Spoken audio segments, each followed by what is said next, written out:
Welcome, Great Sisters, to Season 2, Episode 4 of Great Sisters podcast. I'm so glad you're joining me today. Great Sisters is a space for grace where you can tell your grace story and uplift the next sister.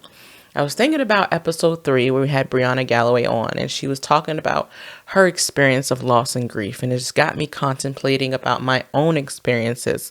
So I wanted to share a little bit about my grace story. I was about 22 years old when I was diagnosed with Polycystic Ovarian Syndrome. And if you're not familiar with it, it's when you can have cysts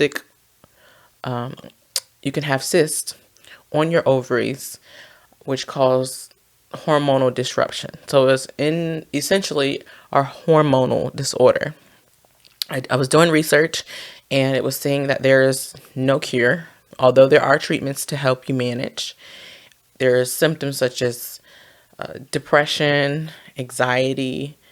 It can cause you to have issues with sleep, eating. It's just various different things that affect you negatively. And so it can also affect your fertility. And I thought to myself, I want to have children in the future. I want to be able to give my future spouse children and be a mother. And it's like, how could I be diagnosed with this? So time passed on, and I just let it go from my mind. I wasn't thinking too seriously about it. I wasn't taking care of myself, and I wasn't doing all the things that can help me get better. So the doctor decided to diagnose me a second time. And that time it was for real.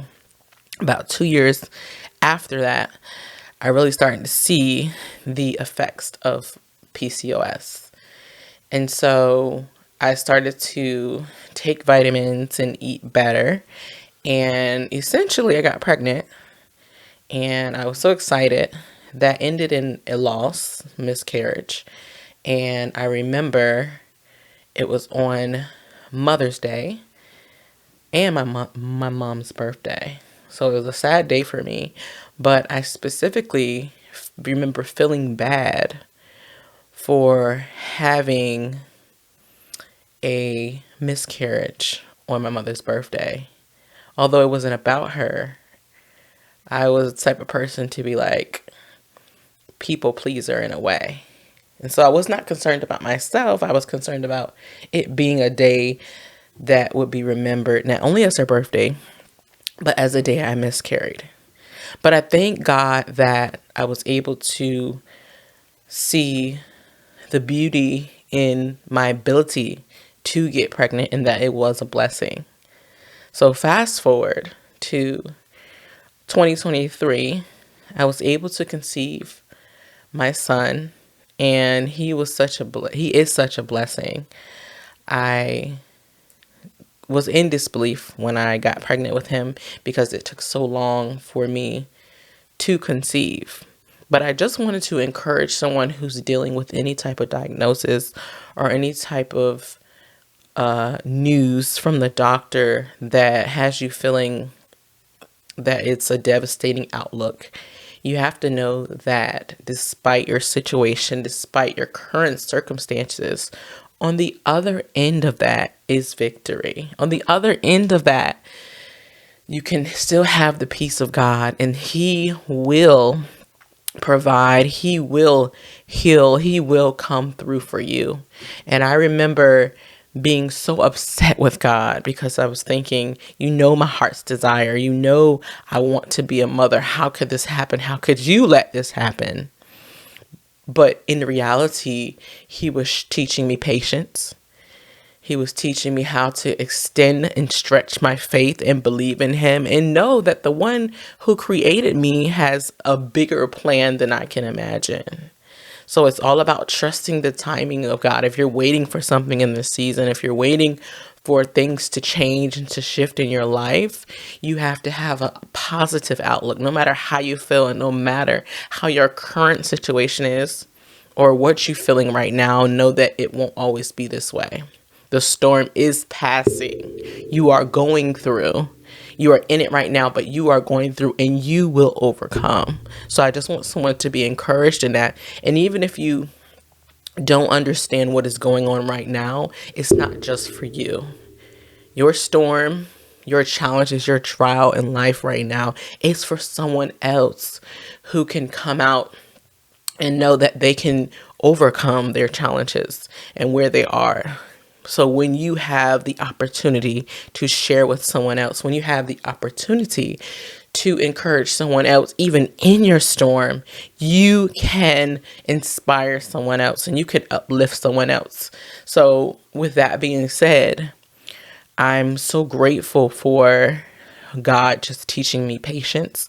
I'm grateful for him teaching me grace. Some days were not easy for me because I remember when I went through my miscarriage, just the very sight of babies and strollers and other women who were pregnant and having successful pregnancies. It was like that year. I remember that year after the loss. It was like every time I would go on social media, I would see an announcement. I would see a pregnancy announcement. I would see a gender reveal. And I'm like, what is happening, Lord? Like, I shouldn't have been scrolling on social media anyway. But, you know, it was in my feelings. I was mad at God because I'm like, God, you know, this is what I want. But it's all about trusting his timing, right? So he knows when we're ready. He knows when we're capable. He knows when we're in a status or a stance where we can contain and steward the blessing well. So trust the timing of God. Trust the wisdom of God. Trust that he has the entire plan. He's not going to show you everything at once. He's not going to give you everything at once. But what he does give you, steward it, pray over it, believe and have faith that he has bigger and greater things for you. I just want you to be encouraged, sister, to keep holding on if you are in a challenging season, if you are in a season that feels rocky and it feels like there is no hope and no help, that you have someone you can go to. You have a firm foundation. And even if you aren't a believer, I want to encourage you to try God. I want to encourage you to spend time in your quiet hours just asking for guidance and see if God's peace surrounds you. Feel his peace, because even in those storms, there's moments of peace. Get away from the noise, get away from everything that's going on around you, and take time to settle yourself and ground yourself in the promises of God. So I just want you to be encouraged and want you to have a hope for a future and an expected end, and know that your right now is not your forever.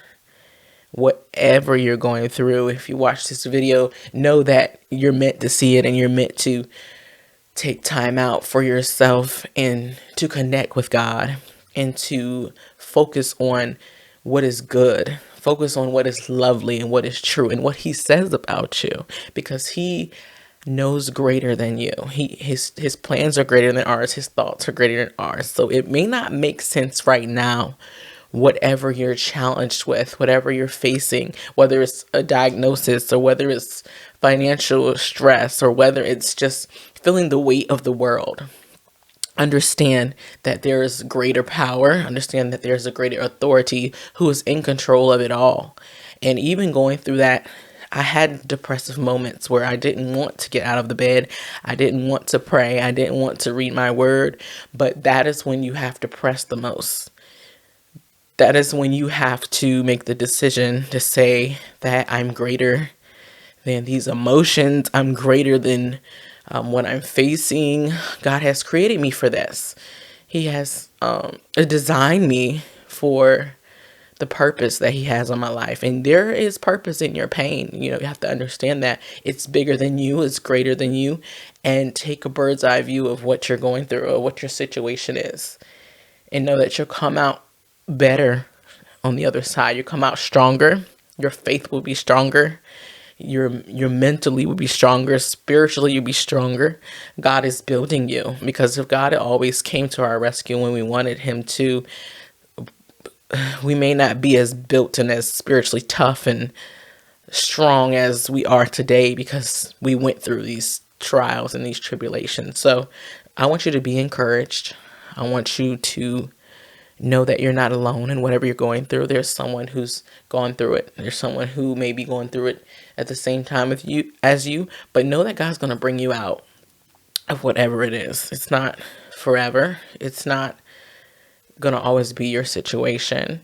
And it may sound cliche, but you're built for this. You are not working in your own strength. I'm not saying to do things in your own strength, but allow God to strengthen you, because the joy of the Lord is your strength. So find joy in knowing that on the other side is a testimony. On the other side is victory.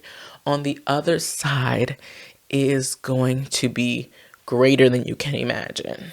So be encouraged, sister. Be blessed.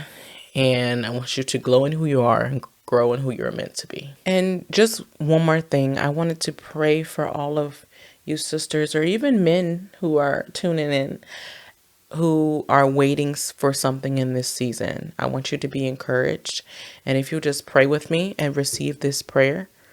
God, I thank you for the listeners. I thank you for those who are feeling impatient in this season, whether they're waiting for a job, or they're waiting to hear great news, or they're waiting for just a shift in their life. God, I just ask that you give them patience, give them peace, and give them an understanding to know that they are not alone. Give them an understanding to know that there is hope on the other end of whatever challenges they're going through, and help them to know that your timing is perfect. Help them to know that you have the plans for us, that you can see far beyond what we can see. You know what the end is going to be, and that you are the only one who can cause things to happen. God, I pray for my sisters. I pray for my brothers who are in transition in their lives. God, I pray for those who are even in a season where they feel like they're desperate for hope, they're desperate for faith, and those who feel like their faith is fading. Maybe they got a diagnosis from the doctor that they don't understand, or maybe they got bad news. But God, I ask you give them peace, you give them grace, and give them joy in this season, that they won't be weary in their well-doing, that they won't give up, and that they won't feel like their efforts are invalid, but God, that they will trust you and they will keep pushing on, and that they will be encouraged in their hearts day to day. In Jesus' name, amen. I hope you were encouraged by this short episode, this mini-sode. I want you to be encouraged, and I want you to stay tuned for more episodes and more guests in the Grace Sisters podcast. Thank you again for your support, and thank you for subscribing and liking our page. Please be sure to stay tuned for more guests and more content. Thank you again. This is Grace Sisters. Grace Sisters.